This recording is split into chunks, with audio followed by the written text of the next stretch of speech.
Right now, somewhere in the world, someone is lying awake at 3 in the morning. Not because anything bad has happened, not because their life is falling apart, but because their mind won't stop running. They're replaying a conversation from 3 days ago. They're rehearsing arguments that haven't happened yet. They're building entire catastrophes, perfectly detailed, emotionally devastating, out of problems that don't exist. They're fighting wars. Imaginary wars. Maybe that person is you. 2,000 years ago, the most powerful man on earth sat down every night, alone, and wrote to himself.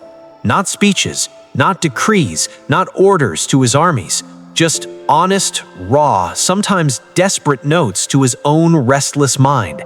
Stop overthinking. Come back. Be here. He wasn't just the emperor of Rome. He was a man who understood something that most people today still haven't figured out, that the greatest war you will ever fight is not against an enemy outside of you, it's against the voice inside your head that won't stop inventing things to be afraid of.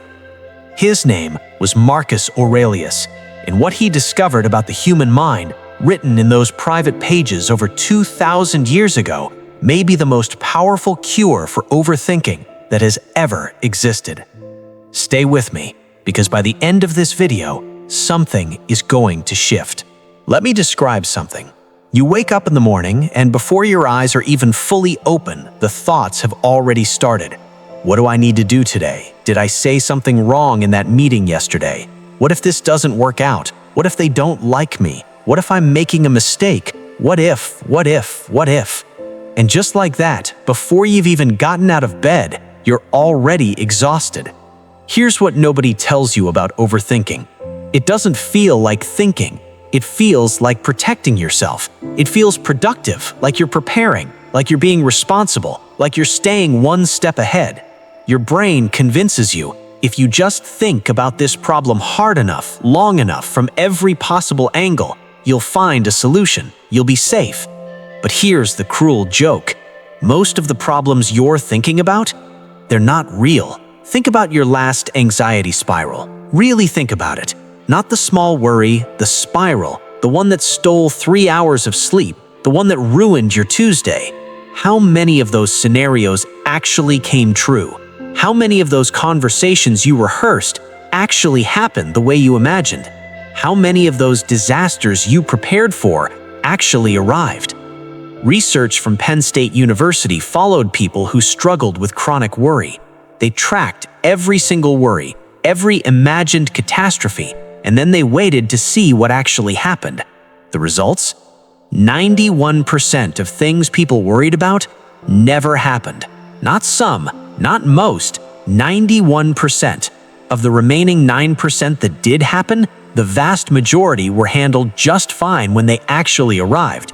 The worry hadn't helped. It had just made the waiting worse. Let that sink in.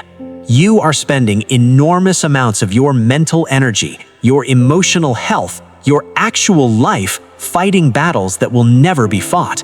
That isn't preparation. That's self-inflicted torture. The Stoic philosopher Seneca, who lived just a few generations before Marcus Aurelius, said it directly, without any softening. We are more often frightened than hurt. We suffer more in imagination than in reality. Read that again. More in imagination than in reality. That sentence is 2,000 years old, and it describes your Monday morning with perfect precision. Now, I want to tell you about a man who understood this better than almost anyone in human history. Not because he read it in a book, but because he lived it under conditions most of us can barely imagine. Imagine this. You are the most powerful person alive. You rule the greatest empire in human history, stretching from Britain in the west to Egypt in the south, from Spain to the edge of Persia. 50 million people answer to you. Your word is law, literally. Whatever you say becomes reality. You command armies that have never lost. You sit on a throne that every man of power for generations has dreamed of. You have everything, and every single night you sit down in a cold military tent and you write to yourself, "Be better, Stop complaining. Stop being afraid. Use your time. Be present. Stop overthinking. This was Marcus Aurelius. Born in Rome in 121 AD, Marcus was marked early as exceptional. The Emperor Hadrian himself noticed the boy, not for his strength or his ambition, but for his seriousness, his hunger for truth. At 17, he was adopted by Emperor Antoninus Pius and groomed to lead Rome. He spent decades studying philosophy, particularly Stoicism, before he ever sat on the throne. And when he finally became emperor in 161 AD, the world didn't give him a moment of peace. Almost immediately after taking power, the Germanic tribes, the Marcomanni and Quadi, began hammering at Rome's northern border. Marcus Aurelius, a philosopher who would have preferred to live quietly and read, found himself spending the better part of 2 decades commanding military campaigns along the Danube River, sleeping in tents, watching men die, making decisions that cost thousands of lives. And if that wasn't enough, in 165 AD, a plague arrived, the Antonine Plague. It swept through the empire like a wildfire. Conservative estimates say it killed 5 million people. Some historians say it could have been twice that. Entire cities were hollowed out, armies were decimated, villages went silent. And through all of this, through the wars, the plague, the political conspiracies, the betrayals, the deaths of his children, Marcus Aurelius kept writing. Not war dispatches, personal notes, private reflections, reminders to himself. The book we now call Meditations was never meant to be published. He wasn't writing it for you, he was writing it for himself. Because even the Emperor of Rome, with all his power, with all his armies, with everything the world could offer, could not silence his own restless mind without deliberate, daily practice.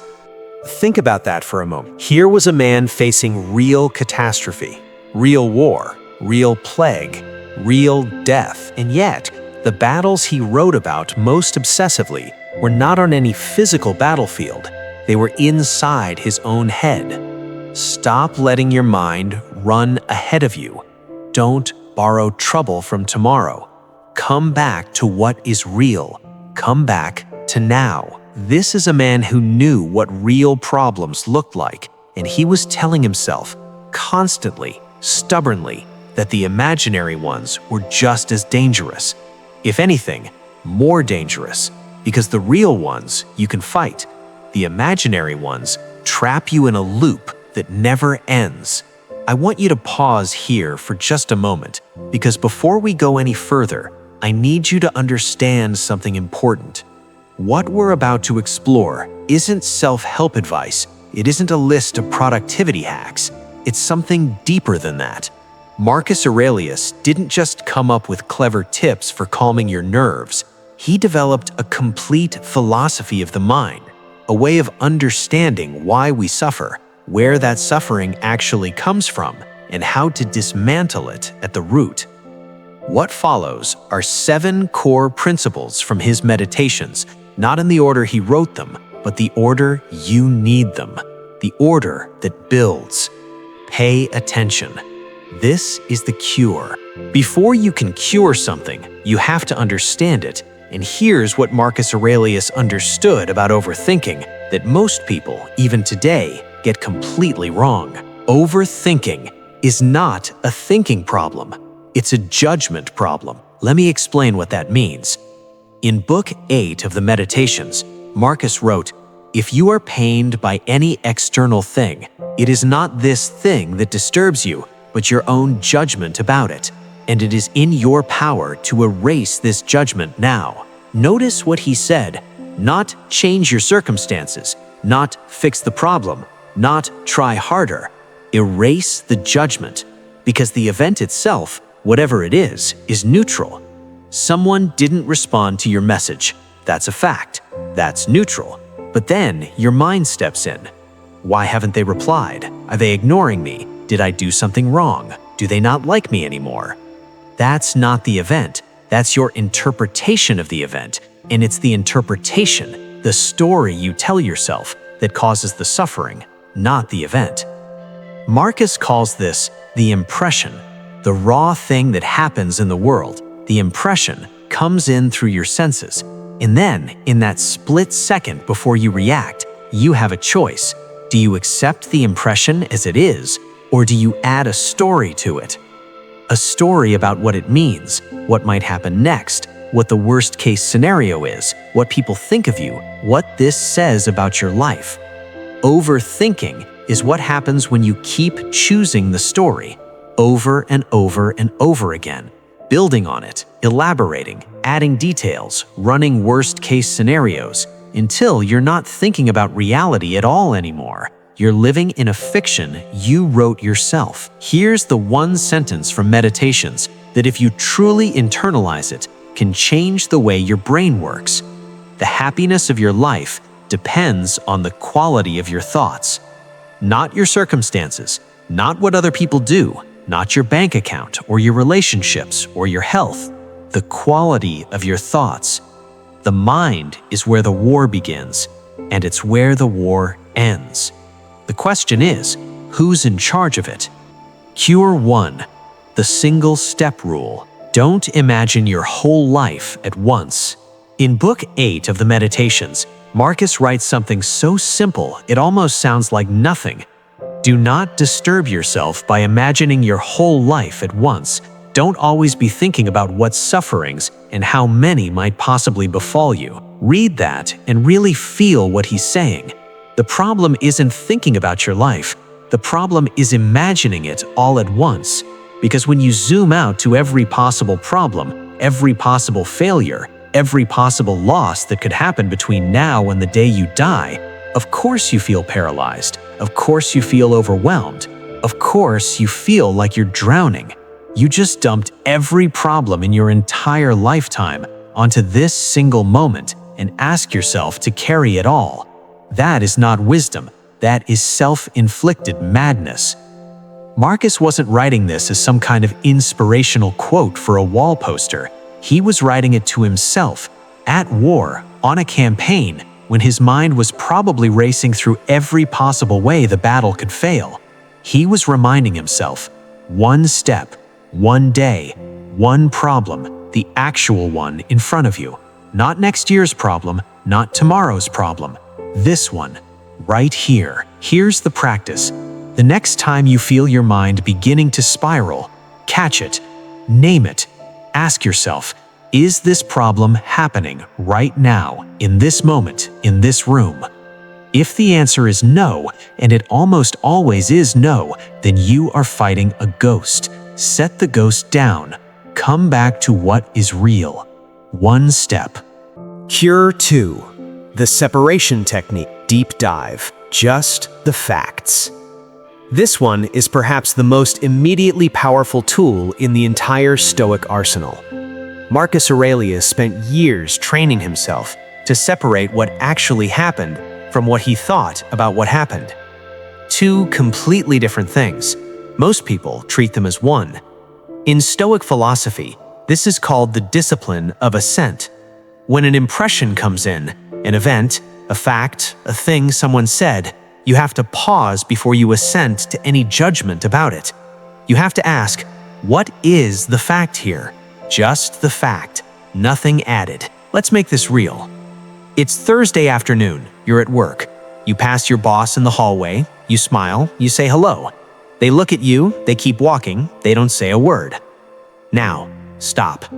What is the fact here? The fact is a person did not verbally respond to a greeting in a hallway. That's it. That's everything you actually know. But your mind doesn't stop there. Within seconds, the story begins. They're ignoring me. I must have messed up that report. They're gonna fire me. They probably hate me. Everyone thinks I'm terrible at my job. The fact, one thing. The story, a dozen things. All of them invented. All of them painful. All of them happening entirely inside your own head. And here's the kicker.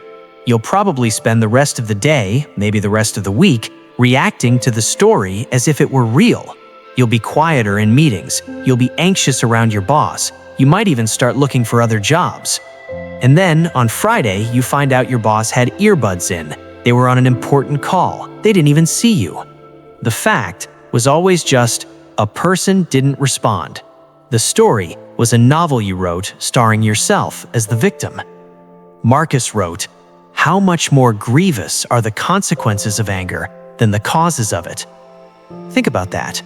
How many relationships have been damaged, not by what actually happened, but by the story someone built around what happened? How many nights of sleep have been lost, not to real problems, but to imagined ones that never materialized? How much of your life has already been consumed, not by reality, but by the narration you put on top of reality? The separation technique is simply this. When you feel anxiety rising, stop and write down, mentally or literally, just the facts. No interpretation, no catastrophe, no meaning, just what actually happened. You will be stunned by how much smaller the problem becomes when you strip away the story. Cure 3. The boundary of now. The only moment that exists. Marcus Aurelius was obsessed with time, not in an anxious way, but in a philosophically rigorous way. He understood something that modern neuroscience has only recently begun to confirm. The mind can only actually experience the present moment. The past doesn't exist anymore, except as memory, which is a reconstruction. The future doesn't exist yet, except as imagination, which is a projection. All you actually have is right now, this second, this breath. And yet, almost no of us spend no time here. We're either replaying the past, regret, shame, nostalgia, or projecting into the future, anxiety, fear, anticipation. We are everywhere but now.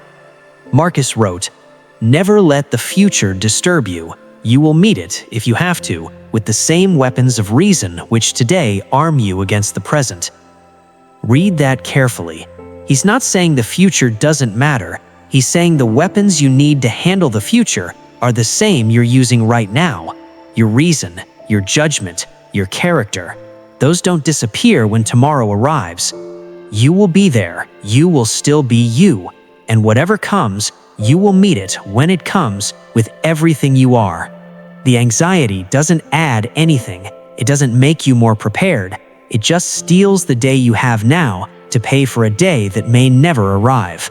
Let me ask you something. When was the last time you were completely, fully, totally present? Not thinking about tomorrow, not replaying yesterday, just here, just this. Chances are it's been a while.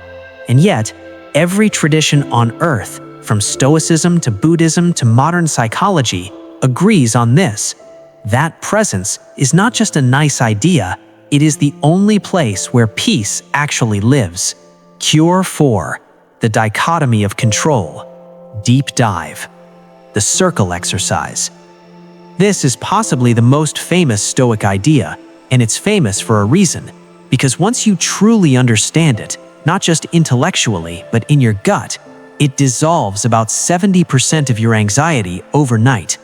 Epictetus, the former slave who became one of Rome's greatest philosophers and who Marcus Aurelius studied deeply, stated it simply in the opening line of his Enchiridion. Some things are within our power, while others are not. That's it. That's the whole idea. Within your control, your thoughts, your intentions, your choices, your effort, your response.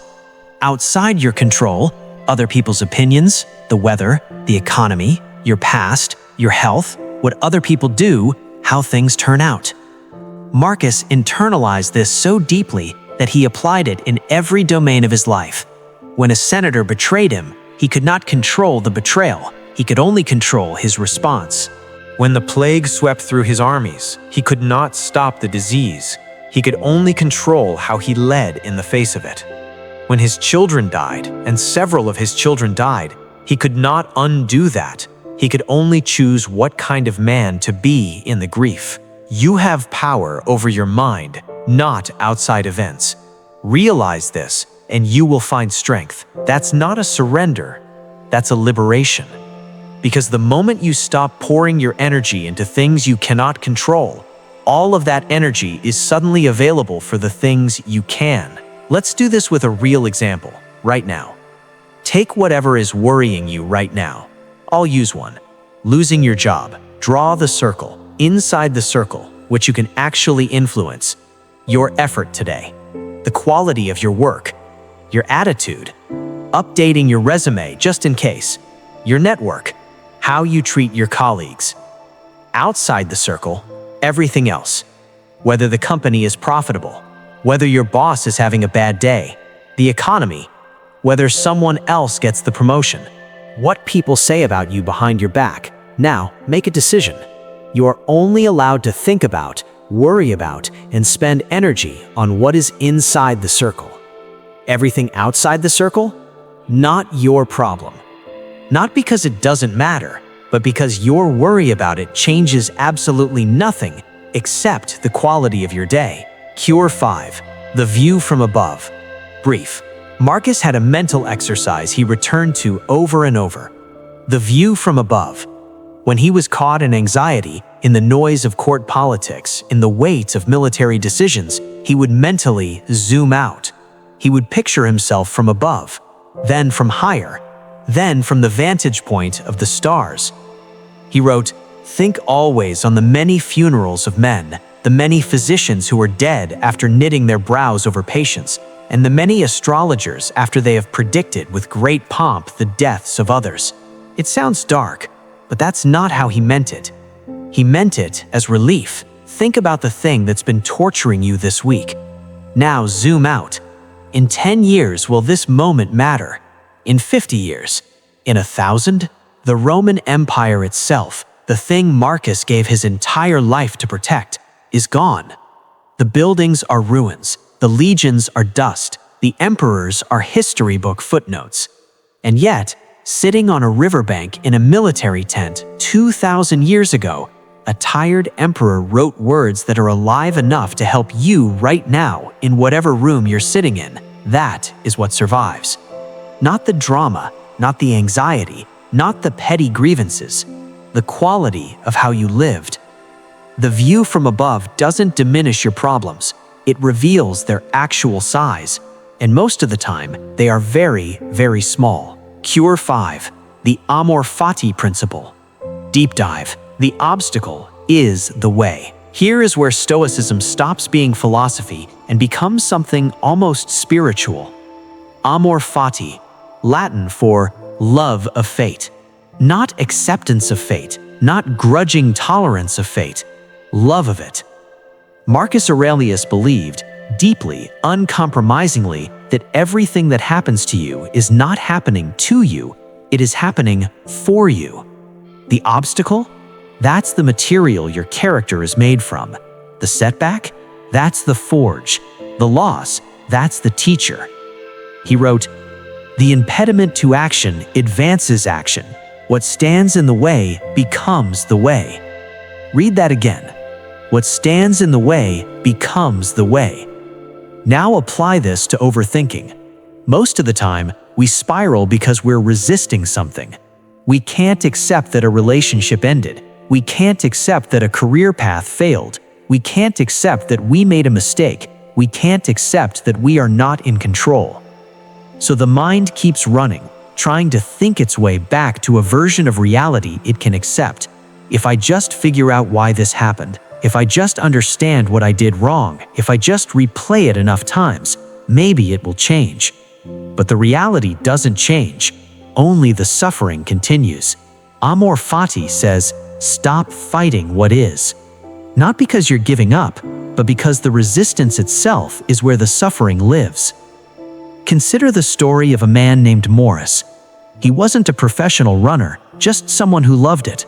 Running was his meditation, his therapy, his identity. Then, at 47, a car ran a red light. His legs were crushed. He would never run again. For 6 months he fought it. He was angry at the driver, angry at his body, angry at the universe. He replayed the accident 1,000 times.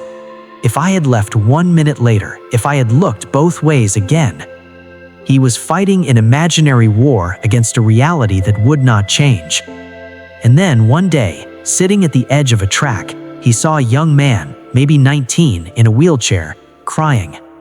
The young man had just lost his legs in an accident. He thought his life was over. Morris wheeled over, and for the first time since his own accident, he didn't think about himself. He talked to the boy. He listened, and he realized something. He couldn't run anymore, but he could coach. He could be the person someone else needed. He could take everything he had learned from years of running, the discipline, the pacing, the mental strength, and give it to others. The obstacle didn't block his path. It became his path. Morris didn't become a coach despite the accident. He became a coach because of it. Amor fati. The moment you stop fighting the current and start swimming with it, the exhaustion lifts, the anxiety quiets, and suddenly you can see the next move clearly. Because you're not wasting every ounce of your strength on a battle that was never yours to win. Cure 7. Memento mori.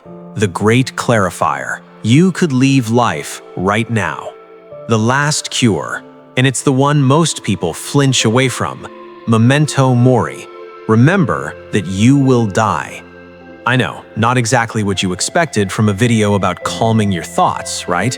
But stick with me, because Marcus Aurelius used this idea constantly, deliberately, not to fill himself with dread, but to fill himself with urgency, with gratitude, with presence.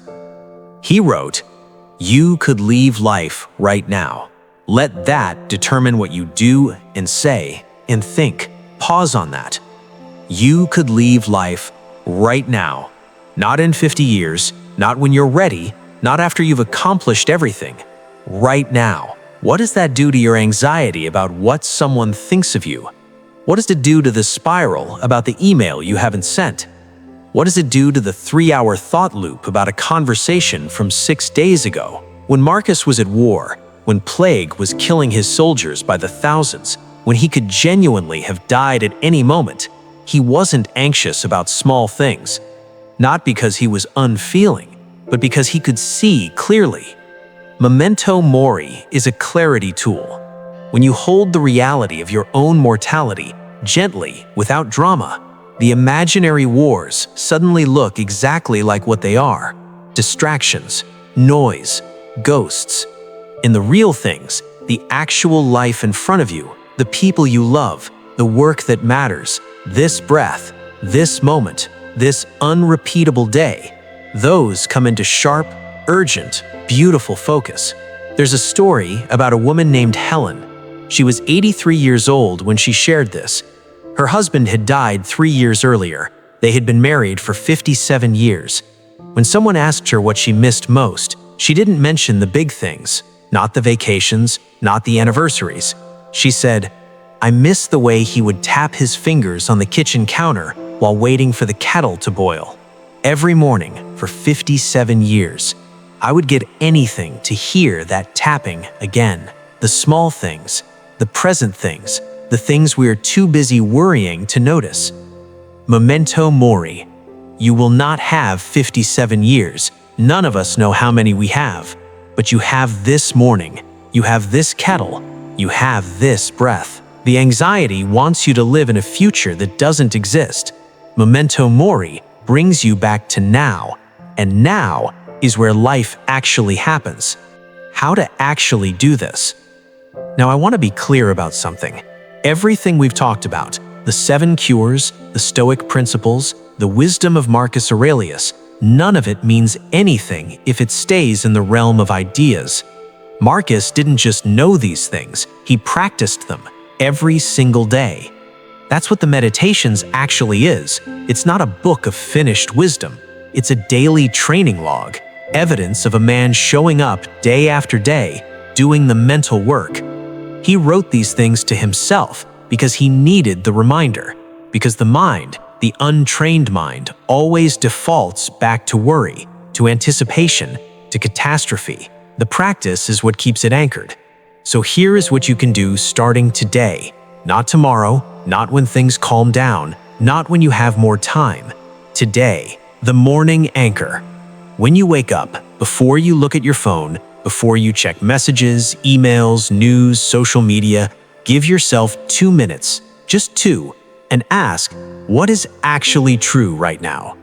Not what might be true, not what could go wrong, not what happened yesterday.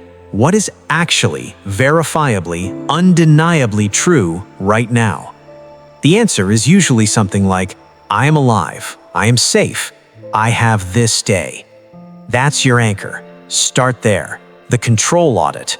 When worry arises during the day, and it will, pause and run the audit. Draw the mental circle. Inside, what you can control. Your response, your next action, your effort. Outside, everything else. Their tone, their opinion, the outcome. Spend exactly 0 energy on the outside. All of it on the inside. It takes 15 seconds. It changes everything. The evening refocus. Marcus Aurelius ended many of his meditations with something like this. Don't be bothered by what might come. Don't imagine your whole life at once. Handle what is in front of you. Be satisfied. Before you sleep, ask yourself, did I live this day fully? Was I present for the people I loved? Did I do what I could with what I had? If the answer is yes, even partially, then that is enough. That is success. Not perfection, not certainty, not control of every outcome. Just, I was here. I did my best.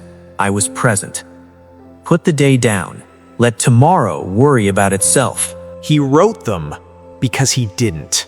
Here's something I want you to sit with. Marcus Aurelius, who wrote the most powerful cure for mental suffering in the ancient world, still struggled. He didn't write the meditations because he had it all figured out. He wrote them because he didn't. Because the anxiety came back, the worry returned, the mind ran ahead of him. Even for him, even after decades of practice, even for the most powerful man alive, even for him. And somehow, that is the most comforting thing in this entire story. Because it means the goal was never to become someone who doesn't feel anxiety. It was never to reach some elevated state where the mind is always silent, always still, always perfectly controlled. The goal is simply this: to get better at catching yourself, to get a little faster at recognizing the spiral, to get a little more practiced at asking, is this real or is this a story? To shorten the time between the moment the imaginary war starts and the moment you put down your sword. Marcus Aurelius fought real wars. He watched real empires tremble. He held real grief. He faced real plague and real death and real loss. And he knew, better than anyone, that the hardest battle was never on the battlefield. It was in the quiet tent after everyone had gone to sleep, when the mind started building its worst-case scenarios. When the voice said, what if this goes wrong? What if I fail? What if all of this means nothing? And he would pick up his pen and write, to himself, alone. Come back. You are here. This moment is real. The rest is imagination. Handle what is in front of you. Be present. That's enough. That's the cure. Not a trick, not a hack, not a shortcut. Just the daily, imperfect, faithful practice of coming back to what is real, again and again and again. 2,000 years ago, a tired emperor sat down by candlelight and wrote 3 words to himself. Come back. Present. He was worried about the same things you're worried about. Not the wars. Those, paradoxically, he could handle. He'd trained for those. It was the invisible wars. The arguments that hadn't happened. The futures that hadn't arrived. The losses that existed only in the theater of his own mind. And he found, through practice, through philosophy, through the slow and unglamorous work of training his own attention, that he could put those wars down. Not forever, not perfectly, but enough. Enough to be present for his life. Enough to do his work with a clear mind. Enough to find what he called tranquility. Not the absence of difficulty, but the presence of inner stillness in the middle of it. You already have everything you need to do the same. The overthinking that keeps you up at night, it's not a character flaw. It's not a sign that something is broken in you. It's your mind doing what untrained minds do. It's the default. And the default can be changed, not by thinking harder, by thinking better, by asking better questions, by drawing the circle, by coming back to now, by remembering, as Marcus did every single night, that the imaginary wars are not yours to fight. The real battlefield is smaller than you think. It's not out there in the uncertain future. It's not back there in the unchangeable past. It's here, in this moment, in the quality of this thought, in the choice you make right now. You have power over your mind, not outside events. Realize this, and you will find your strength. Waste no more time arguing about what a good man should be. Be one. Marcus Aurelius. If this idea is worth returning to, and Marcus believed all worthwhile things are, then the subscribe button is there. No pressure, no performance, just a door left open. Thank you for spending this time with me today. This is one of those ideas worth returning to, not just once, but as a practice.